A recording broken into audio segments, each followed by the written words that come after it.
So I guess kicking off, just to give you a bit of background. So I started my career at Cadbury, and just, you can see it in the corner. I started when it was Cadbury. It then got bought and became Kraft. It then changed business again and became Mondelez. So in principle, I worked for kind of 3 different businesses, but basically that whole time I was selling chocolate, which was great. And I guess in terms of how I started my career, so my first job was literally selling chocolate out the back of my van to corner shops. So I had an area kind of around Oxford, and basically my job was to fill up my car every morning from the cash and carry, and then go to those corner shops and try and convince them to buy as much Cadbury as possible. Obviously most corner shops have stocked quite a lot of Cadbury stuff already, but it was all about kind of trying to get them to take more, and probably trying to get them to buy less off Mars and Nestle and more of Cadbury. That was a hard job. You know, you're out there on your own, you're literally kind of at the coalface talking to retailers every day, but I think you learn a huge amount when you're doing that, and it's super important. I guess my next role, I then did some trade marketing. So basically doing marketing support to catering companies. So people who were selling kind of our products into cafes, into like canteens, and giving them posters like menu cards, recipe cards, that kind of stuff that was helpful. After that, I moved into marketing, and I spent a year in marketing looking after Toblerone and Terry's Chocolate Orange, which was great. I ate a lot of chocolate oranges. I've never really been able to look at one the same way again since, but I had a really good time when I was doing it. And after that, I went back into sales, kind of decided that's where I wanted to spend my career. So I moved on to the Tesco team at Cadbury, which was a massive team there, and basically looked after part of our Tesco relationship for chocolate there. And before then, moving on to do the same thing for Best Way, who are kind of one of the big wholesalers in the country. So kind of working with them on getting lots of chocolate into their depots.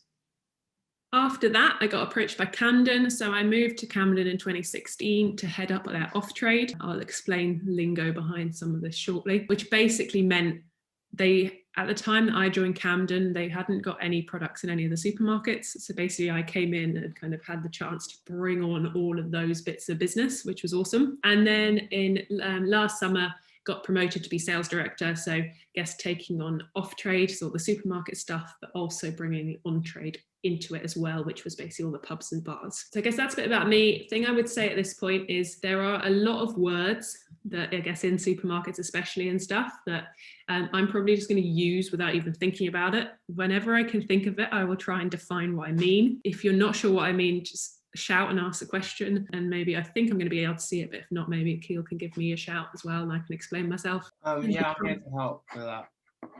Thank you.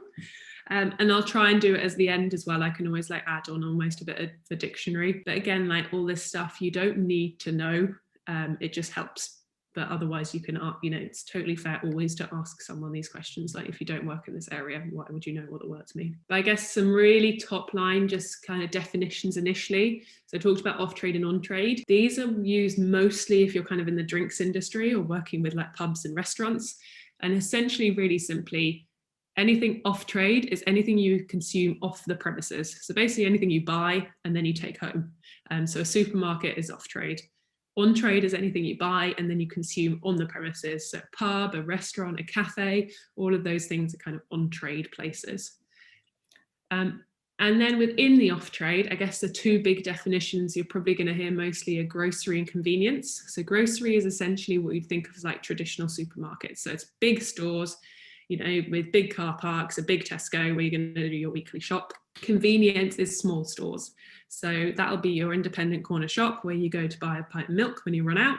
But it would also be like a Tesco Express or a Sainsbury's local there, a convenience element of Tesco. That makes sense.